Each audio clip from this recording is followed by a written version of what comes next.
অনেকেই বলে থাকে অনেক আগে আমি একটি ফেসবুক আইডি ওপেন করেছিলাম, আমি সেখানে কাজ করব না ফেসবুক পেজে কাজ করব। বিষয়টি খুবই গুরুত্বপূর্ণ। আমরা অনেকেই বলে থাকি যে ফেসবুক আইডিতে কাজ করলে ভালো হবে পেজের থেকে। আসলে বিষয়টা এমন না।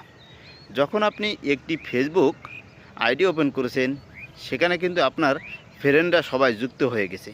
আপনার অনেক ফ্রেন্ড আছে, সেই ফ্রেন্ড লিস্টে প্রায় 5,000 পর্যন্ত ফ্রেন্ড সেখানে আপনি অ্যাড করে ফেলেছেন। এই 5,000 ফ্রেন্ড কিন্তু আপনাকে দেখে অ্যাড হয়েছে।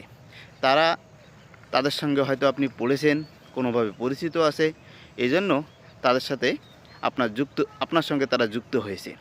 যখন আপনি ভিডিও আপলোড করা শুরু করলেন, এই ভিডিওর জন্যই কিন্তু তারা যুক্ত হয় নাই। তখন এই ভিডিওগুলো তারা দেখবে না।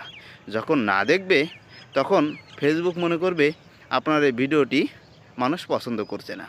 যখন 5,000-এর ভিতরে 4,000 লোকই আপনার ভিডিও দেখছে না, কারণ তারা বিভিন্ন কাজে ব্যস্ত, তারা এই ভিডিও দেখার জন্য আপনার সঙ্গে যুক্ত হয় নাই। যখন বারবারই ভিডিও ছাড়ছেন এবং ভিডিওগুলো মানুষ দেখছে না, তখন ফেসবুক মনে করবে আপনার ভিডিও পছন্দ করছে না, ওই ভিডিওগুলো ডাউন হতে থাকবে। আপনি যত সুন্দর ভিডিও আপলোড করুন না কেন, ভিডিওগুলো এভাবে যদি ডাউন হতে থাকে, ওই ফেসবুক থেকে আপনি সফলতা পাওয়া খুব কঠিন হয়ে যাবে। এই জন্য আইডি থেকে পেজে কাজ করাই সবথেকে ভালো হবে।